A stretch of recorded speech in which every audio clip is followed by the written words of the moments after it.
Hello everyone, Arcany here. It is time! Another 7-star Tera Raid event is upon us, this time featuring Flying Tera type Decidueye. Decidueye is a bit complicated as a raid boss, but not for the reasons you might expect. Electric types are the natural counters to this raid, however, none of the electric types available in the games have all the tools to effectively counter everything. Still, I managed to come up with a build that does just that. But first, before we get into that, let's take a look at what this boss can do. As usual, the 7-star boss is level 100 with all flawless IVs. Brave Bird, Leaf Blade, Spirit Shackle, and Low Kick are the main moves, all physical. Brave Nature further raises attack at the cost of speed. Unlike previous bosses, the Decidueye does not have a turn 0.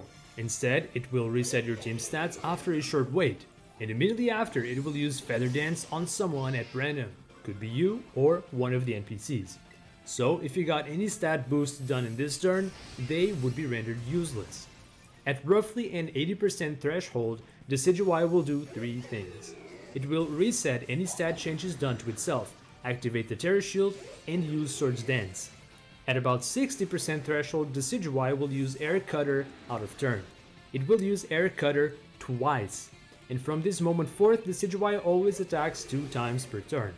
So yeah, Decidueye has fairly complicated behavior, culling some possible counters with the Air Cutter Surprise on top of the beefed up Swords Dance and stat resets. Besides the ones I mentioned, there are no other out of turn events. With that said, I will now show you my best counter. My best counter for this raid is Perrserker, an oddball counter to be sure, but with this strategy you're 100% guaranteed to pull through. It may lack some damage compared to other picks, but makes up for that by being able to counter everything else this Decidueye could throw at you. To get one of these, you must complete the quest line for Mr. Salvatore in the Academy. If you've unlocked 7-star raids, you're certainly able to do that if you haven't yet. Steel typing is very good defensively, and Low Kick, despite being super effective, actually doesn't do much to Perrserker. Battle Armor is the ability that holds the entire build together, and it is not a hidden ability. Battle Armor prevents critical hits, and with that we're able to set up defense stages without any issue. Shell Bell gives us all the survivability we need. 92 speedy Vs taken from attack to ensure we can outspeed Brave Decidueye. This is extremely important for this build. Now, you don't 100% need Tera Electric. You can get away with Tera Steel and Iron Head instead of Tera Blast. However, Tera Steel does less damage and takes an extra couple turns, which makes the raid super tight to finish. As for the strategy, first we wait until the stats reset. With that we don't lose our stat boosts nor the NPC's defense cheer.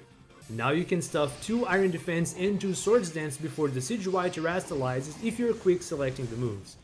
Once Decidueye goes Tera, we use Chilling Water 3 times, both to unlock our own Tera and to cancel out the Swords Dance. Terastallize into the final Swords Dance, attack Cheer to go through the shield faster, and spam Tera Blast until Decidueye faints. There's a chance that Decidueye uses Feather Dance on you at the start of the raid, in which case you would have to use an extra Swords Dance after terastallizing to make up for that and get plus 6 attack. Not a problem. The only thing that can be considered bad RNG is taking a critical hit in turn 1. Don't forget that the raid boss clears your ability along with the stats reset, but after turn 1 that can never happen again. Even if you had less supportive NPCs than I had in this video, you're gonna be fine. I haven't had any issues yet, but if you think you're low on HP for any reason, you can always throw a heal cheer in between Chilling Waters to be safe, or a 3rd Iron Defense. One last thing worth noting is that this is inadvertently a good counter for online randos as well. With Iron Defense you're practically immortal, and with Chilling Water you can provide great support to your teammates as well. I also want to mention the Iron Hands build. This strat is not as consistent as Perrserker due to possible critical hits, but can be a few turns faster if you prefer that. Most everything is similar to the Perrserker build, even the EV spread is the same. The strategy has some similarities as well. We wait until the stats reset to build up the stat boosts. First Iron Defense and then Belly Drum. Belly Drum is quite a risky move, but it also counters Feather Dance by directly maximizing the attack stat. The only thing that could pose a problem for Iron Hands here would be 2 critical hits in a row. After that we start building the Tera Charge. It's important to know that until we terastallize, Drain Punch heals for more HP than Thunder Punch. We also don't want to deal too much damage to the Decidueye yet, or we might trigger the double air cutter too soon before we're fully set up, and that's game over. More than likely, due to slow animations in Shell Bell, we're only able to attack the Decidueye once before the Terra Shield goes up. Once the shield is up, you're better off using Drain Punch on one of the NPC teammates, whichever sits at higher HP.